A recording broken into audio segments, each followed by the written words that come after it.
Gentlemen, so it's been a really nice day today. Unfortunately, some of us have had to work. As you can see, my head is a bit mucky because I've been in pond sorting out the level of the floor.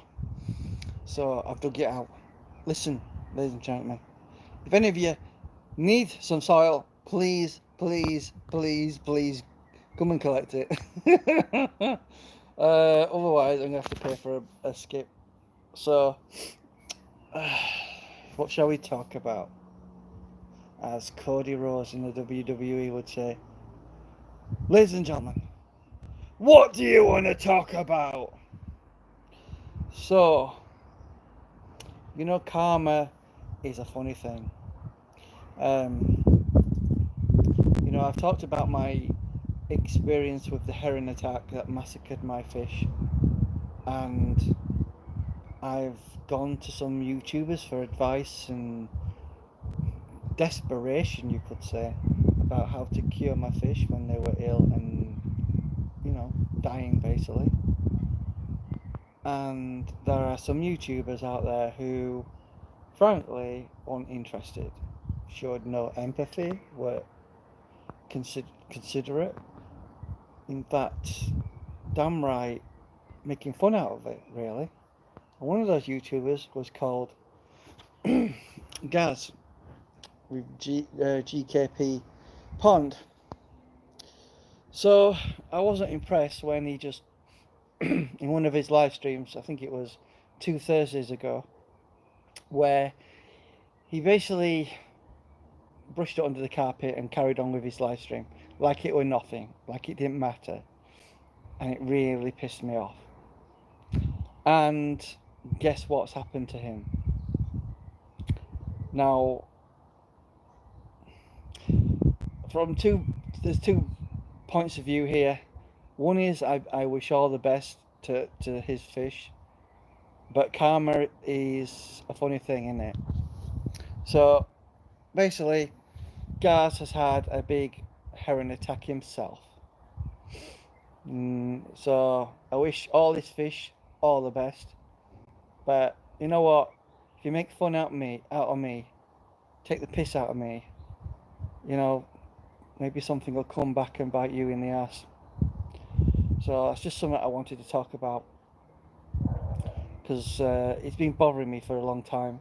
Basically, I've listened to some innuendos, comments he's made about the way I've done my pond, and when I've given advice, it was like one of his.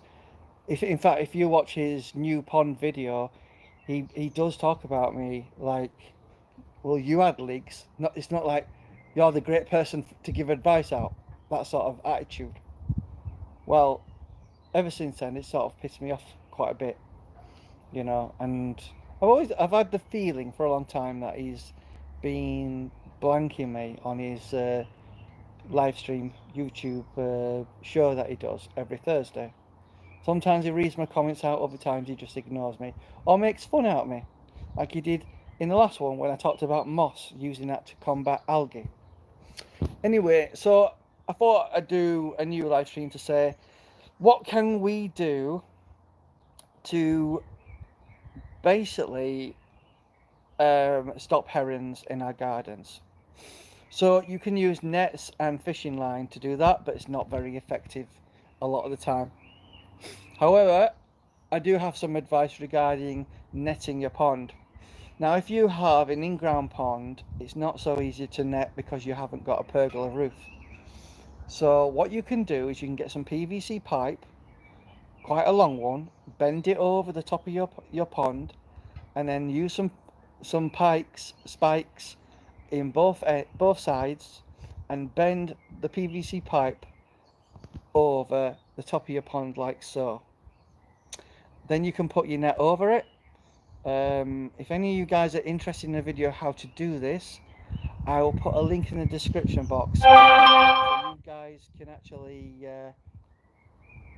watch it. And because there's a really nice YouTuber on YouTube who's actually seen a heron attack in his garden and he lost a lot of fish, and he's tried to find a way of protecting his fish in an in-ground pond. If you got a sleeper pond, it's a lot harder for the heron fish to get hold of your fish because of the elevation of where the sleepers are. Obviously, you've got a roof. You can obviously net the whole thing all the way around, 360 degrees.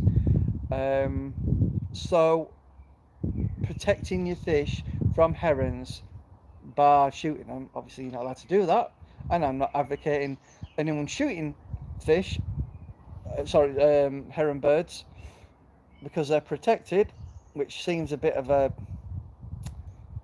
oh, makes you angry, that, doesn't it? That you can't shoot a heron because it's illegal, and yet they can come into your garden and kill your fish. But I'm starting to see a trend. I don't know if you guys are seeing this trend where herons are coming into people's gardens and killing your fish. I don't know if you see that. I see that more often now than it used to happen. And I don't know what's causing this, but some is causing it. So what other measures can we use? Well, you can use, I suppose, potentially put spikes all over your pond, to similar to what they do with, um, you know, what's the word? Forgotten now. Those pesky birds you get in the. Hello, Stephen. How are you doing? Um, I can't think of the word. When you've got a word in your head but you just can't think of what it is. Um, Pigeons. That's it. Sorry, pigeons. And you go to any sort of like bus station, you'll see lots of spikes all over the place. It's trying to inhibit the bird getting in, and being in certain places that they don't want them to be. You can do that with your pond. Another thing you can get is a sprinkler with a sensor attached to your hose pipe. It tends to take a battery, and it probably lasts about 3 months, the battery does. And you can position that in a certain place, and whenever a heron comes to your pond, it fires a jet of water at the heron and it flies off. And they seem to be quite effective. They're about £80. Again, I'll put a link in the description box when I finish this live stream. So I highly recommend. In fact, that's something I'm going to buy myself. I'm going to buy one of those and position it on the sleeper pond as extra protection. There's not a lot more you can really do. I think Lee from Japanese Water Garden did suggest another option. If you're handy with electrics, you could create a wire electric fence. But be very careful with that, because if someone gets electrocuted, you're going to take the fall for that. But it's an option. If you can secure your garden and make sure no one actually enters your garden except you, an option could be an electric fence. So what other preventative measures can you take? Well, obviously you could have a dog in your garden full time. Now some people have said, I don't know if I can have my dog in my garden all the time. You could buy yourself like a kennel, so it's like a nice warmish dry place that your dog could sleep in while you're not home. So you could position that in your garden as another measure of, stopping herons. Another option is get yourself a fish cave. Build a fish cave into your pond. I think that's one of the best ways of protecting your fish.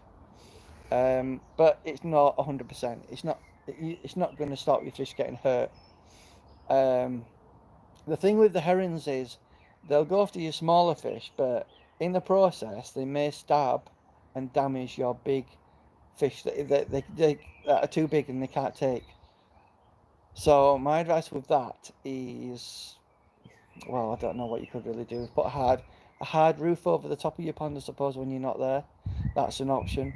A polycarbonate sheet, just like you would in the winter. Those are the main preventative measures you can take to deal with herons and other similar type of birds, obviously. In fact, I saw one the other day and I wanted to go and shoot it. When I was driving around, I saw one in a local field, and I thought, ooh, you know. So those are the preventive measures you can take to deal with herons. I hope you found this informative and interesting to know. There's not much you can do really against herons because the law protects them, which is bizarre. Someone in the States actually sent me a message that says if they're attacking your pets or your livestock on your land, you're entitled to defend your property, and that includes shooting protected wildlife. Um, if you went off into a park or into a forest or a nature reserve and went after these birds, clearly that would be wrong. But if they're coming onto your property, I think it changes things a bit. So I thought I'd just show you what I've been doing with the pond. Um, More digging as usual. So let me just show you what I've been doing.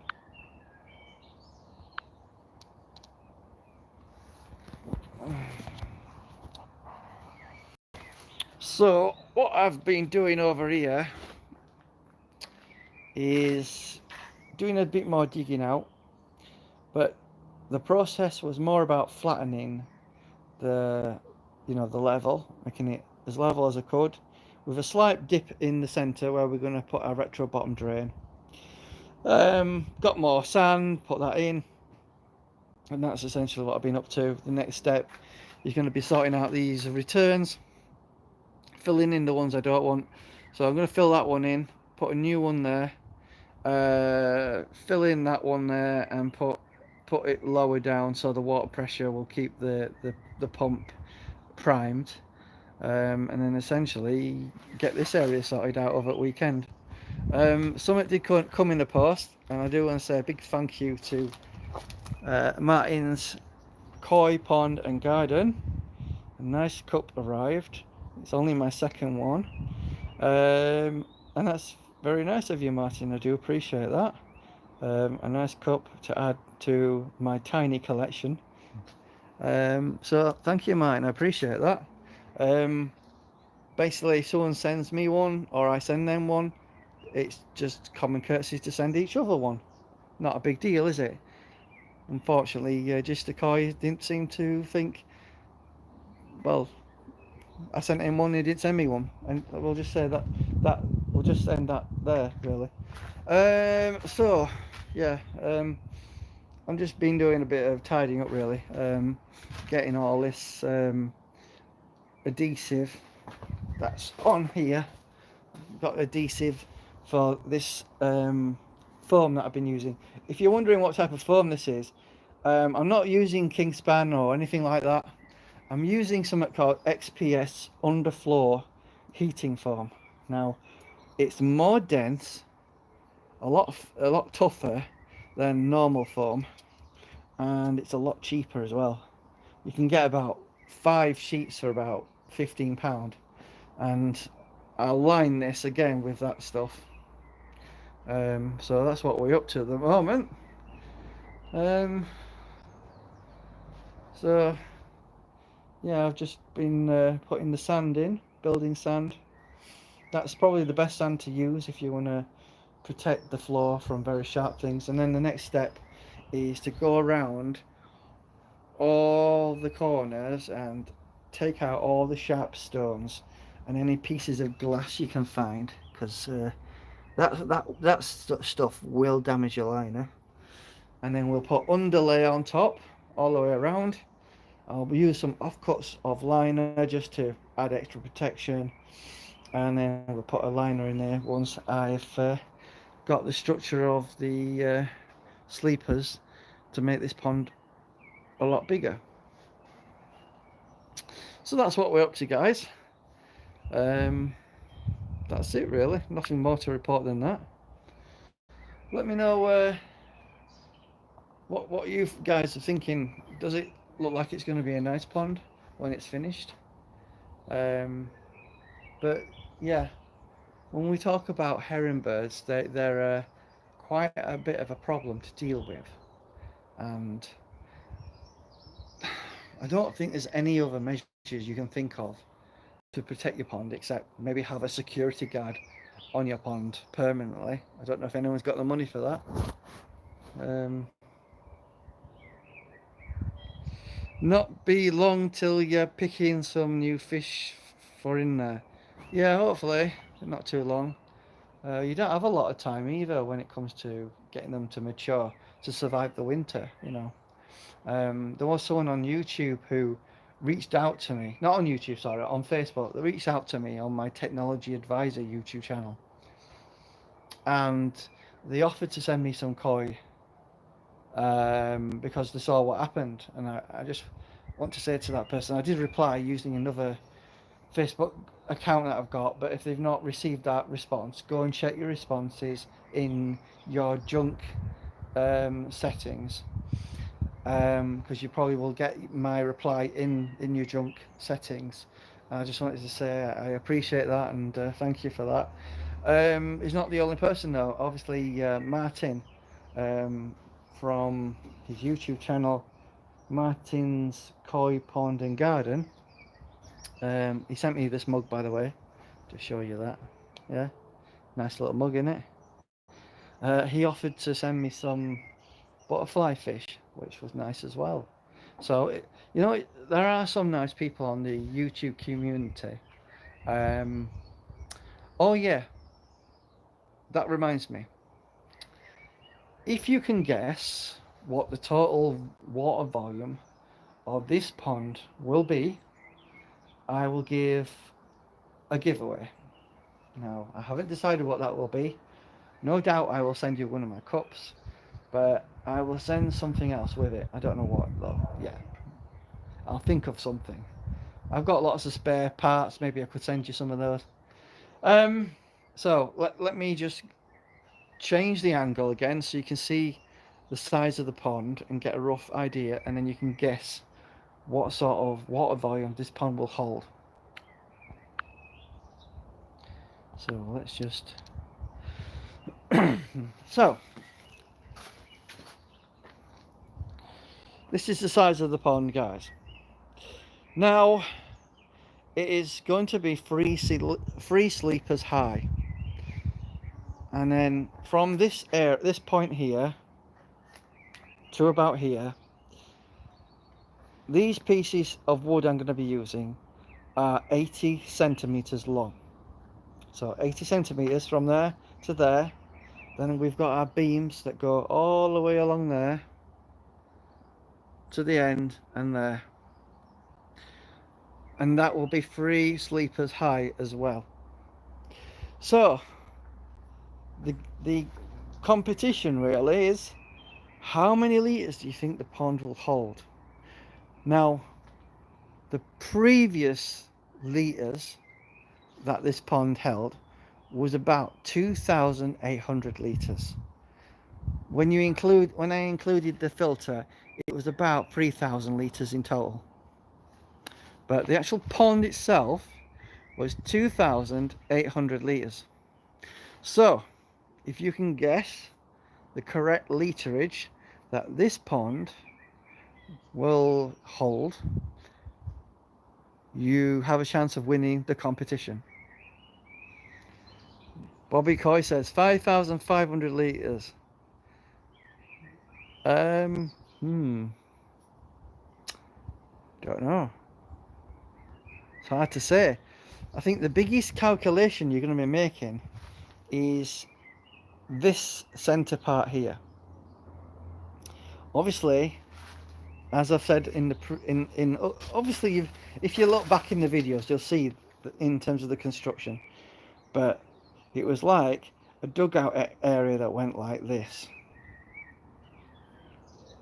and that was it. It wasn't this wide, it wasn't that long, so it's a massive increase in water volume in terms of the size, and obviously it's more room for the fish to swim around at the bottom. I think they'll really enjoy this when it's finished. It's only sad that I don't have my old fish to go back in, you know. But yeah, if you can guess the litres that this pond will hold, we will have a new giveaway, which will be one of my cups, one of my Yorkshire Koi cups. I keep a few of them at home actually, so just in case I decide to do a competition. And then the question is, what should I give away? Got lots of different things I could give away in terms of extra parts. Actually, I have a filter that I recently built. I could give that away for free. Stephen Laming says 5,700 litres per... yep, could be. Who knows? I'm just wondering. Yeah. What do you guys think would be a nice prize? Or, you know, what do you think a nice prize would be? Because I could give away all sorts, really.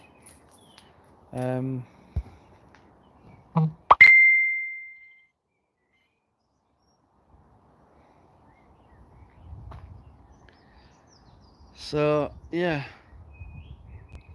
I don't know, what sort of prize do you think I should give away? That's a good question.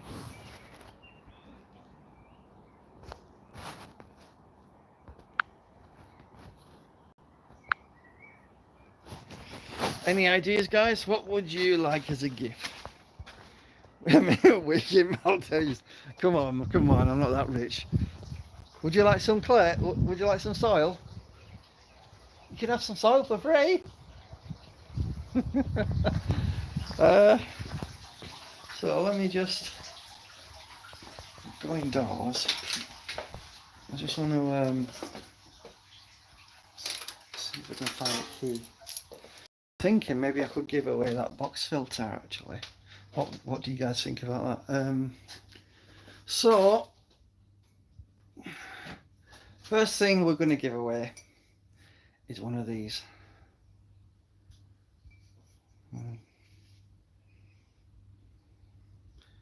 Yorkshire Koi mug. Lots of people like these when I send them to them, and they're quite nice. I got these made by Vistaprint, and they're quite nice, you know. So that's some that we can definitely give away for free. Let me know what you guys think. Will you enjoy one of my Yorkshire Koi mugs?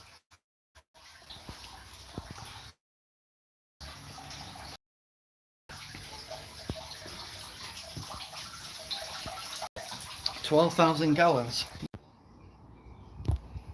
Right, we're back on. I don't know what happened there. Let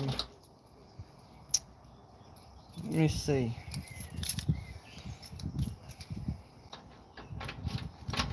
I'm just trying to get into garage so I can show you some of that I'm thinking about giving away for free.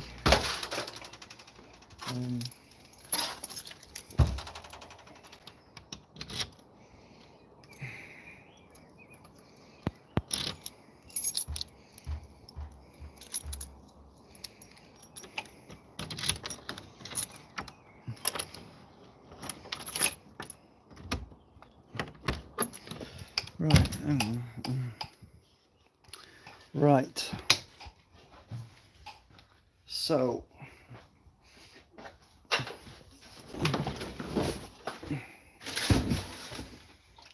what about this as a giveaway? Let me know, what do you guys think? I can get the camera to turn around.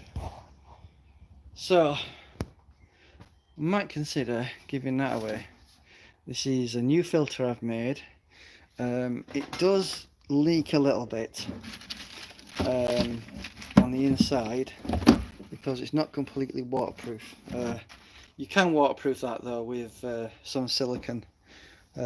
So you could easily get a bit of silicone and just silicone on the inside and make that completely waterproof.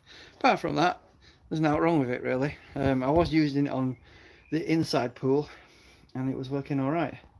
The reason I think it leaks is because it's quite thin walled and the corners are not properly moulded properly. So I suspect if you put some silicone in the corners, this will be fine.